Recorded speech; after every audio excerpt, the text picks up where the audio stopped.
Hello, this is Erik. It is the 2nd of July 2011.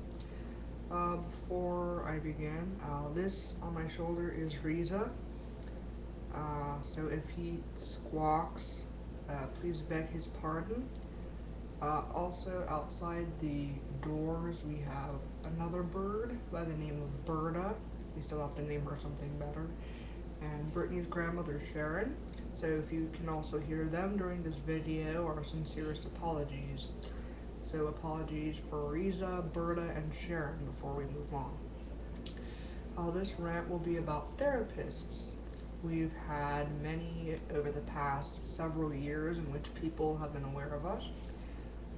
First was Dan, and we could only we could tell he only cared about lying with us, sleeping with us, having sex with us, whatever you wish to call it. And so we got rid of him. After him was a family counselor, I forgot his name. But basically, he treated Kimberly as though she were a saint and treated us as though we were trash. Which we all have our problems now, and don't get me wrong, so we're not perfect. But Kimberly was the furthest thing from the saint possible, just as Reza is the furthest thing from a dog. After him, we had Caroline Corky, which I will let my wife come out and talk about. Hello. Hello, Reza. So Corky was, she was nice. I mean, she wasn't cold and aloof and creepy like Dan or siding with Kimberly all the time like the family counselor, but she was the overly jolly grandmother type, like the grandmother who's trying too hard to be a grandmother, you know? And I remember that once I was out and you were playing one of those games, like it was a board game, and then you picked up a card of a scenario and you had to tell the other player what you would do. Like, little Johnny is getting bullied at school and you see this, what do you do? And then you have to tell the other player, or I would tell the teacher, whatever it is you would do. And she would go, very good, Brittany. And I'd say, Christine. And this would go on the entire game. And the next session, not me, I'm really tired. Sharon came into the room to see how the sessions were going. And and the therapist goes, oh, well, Brittany did such an excellent job last time. And my husband was out and he went, Christine. And then that was the first time out of many we heard people go, oh, well, they're real to you, Brittany. No offense, Madame Corky, but we have multiple friends who know we exist. And, you know, it's kind of like, they know we exist, why can't you? And speaking of which, just to make this fun, if you believe we exist, please leave a comment saying, I know you exist, or something along those lines. Anyway, after Corky, we had Rosenberg, which I will let Erik come out and discuss. Hello? By the way, everyone, Reza is technically my bird. I just let everyone hold him and whatnot. I mean, why not? We all share a body, right? Anyway, Rosenberg was actually, I think, one of the best therapists we had. In fact, I think she's the best therapist we had. We decided to take another approach with her, and that was pretend I was the only person here, but I was reincarnated. Reincarnation is basically when you die and then you're reborn into another body, which is kind of what this is, but I guess you would call it being reincarnated as a lone soul. So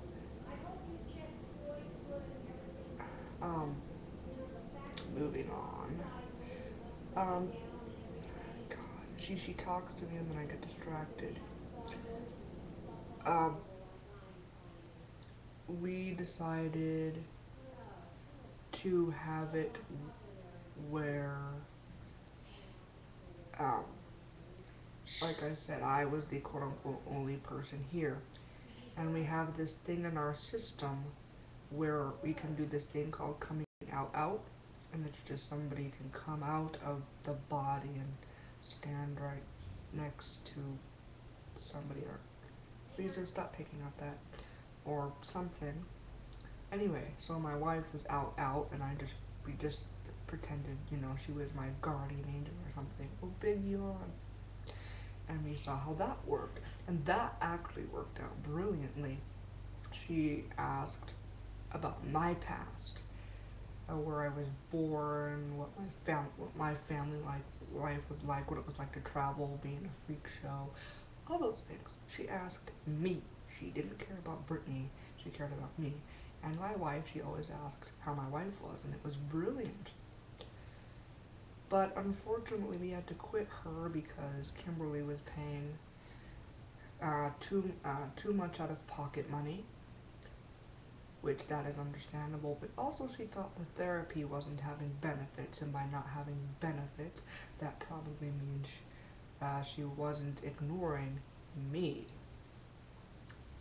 So anyway, we had her, and after that, we had Jeannie, which I will let Yeston come out and talk about. Hello? Hello, Mr. Reza. You're so cute. Oh, you want a kiss? Right? Okay. Obviously, he doesn't want kisses. um, Jeannie, I decided to dealt with because we all decided someone with a longer view should deal with her. We were going back to the approach of telling her about all of us. And it was between me and Dance and I drew straws, and I won, which is losing in this case. Basically, she spoke down to us all of the time, and would put Brittany after everything we say. So let's say I said, Reza's a cute bird, and then she would lean forward and stare intently into our eyes and go, why is Reza a good bird, Brittany? I mean, that's how she would talk, and it was very annoying. And she would only talk down to us and use a baby voice to us. Um, Twice she called the house and asked for Sharon, and she said in a perfectly regular voice, is Sharon there? And whoever was out would go, yes. And then she'd go, is this Brittany? Yes. Oh, hello, Brittany. Is your grandmother there? And we're just like, really? So we knew she only reserved that for us. And then she was actually the second person we had that basically went, oh, were they real to you, Brittany? Um, Dance and I both have this, but I have different masks that I wear depending on my mood. Um, I have a general variety of happy ones, I guess you could say, ones that I wear when I'm in a good mood. But my distinct ones are the one I wear when I'm depressed, the one I wear when I'm angry, and the one that I wear when I'm depressed and angry. And I drew the angry, depressed and angry for Jeannie. And she looks at them and she goes, oh, well maybe these people are your masks, Brittany. Brittany does not hide behind us. Thank you very much. She just chooses to let us come out. I mean, if she doesn't want to come out, that's her choice. There. Oh, yawn. Yawn. There's not much we can do about it. Um, and I will let Kay out to do his Genie bit because he had a bit with her. Hello. I can't remember for the life of me why I was out or how it got on the topic of this, but we started discussing my morphine addiction. And, I told her that I have bruises all over my arms from the morphine addiction. And here's the thing, when we're out, we can only see ourselves. We cannot see Brittany. And obviously everyone else sees Brittany unless they have this famous line of sight. And, she jerked up my sleeves and looked like she was going to see bruises on the body. And I said, no, not her, me. And she goes, oh, Brittany Kay must be hurting a lot. And I was just going, this is Kay, you moron. Hello? Why are you talking about me like I'm not me, stupid moron? Letting Weber out to do his genie bit. Hello. I cannot sleep at night. I have nightmares about how I died, and I thought Genie could possibly help me with this.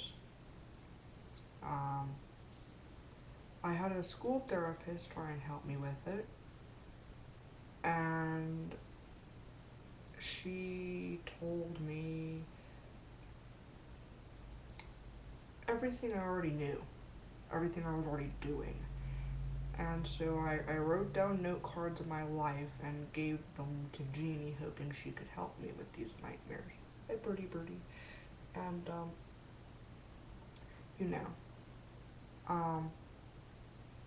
I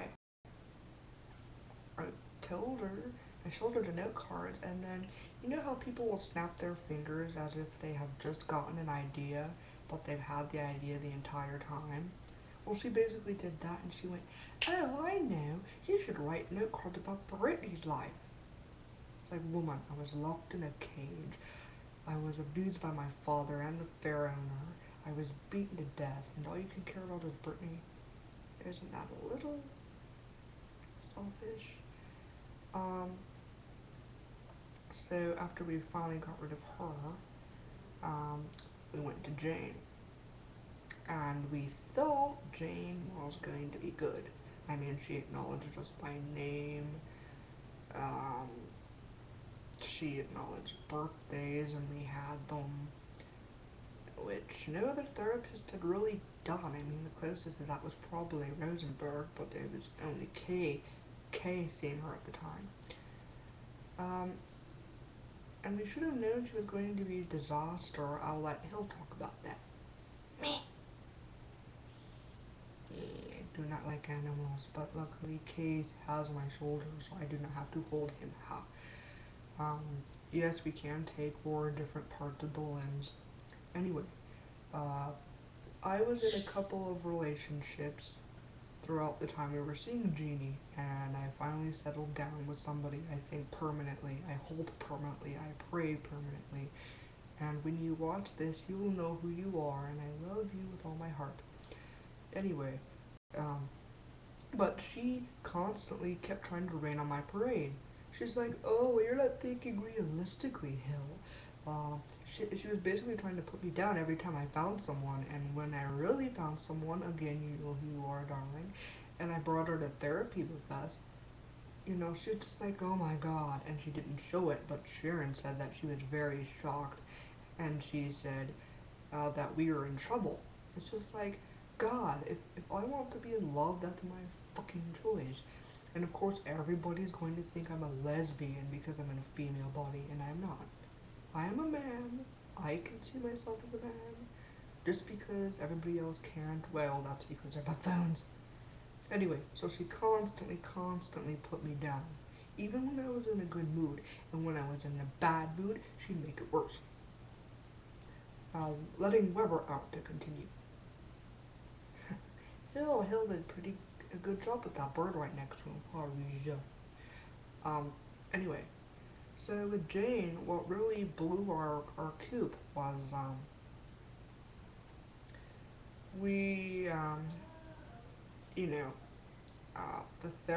the session before the last session, we told her to stop calling us parts, and she apologized and said, well, I've been doing this for so many years that, I just do it naturally,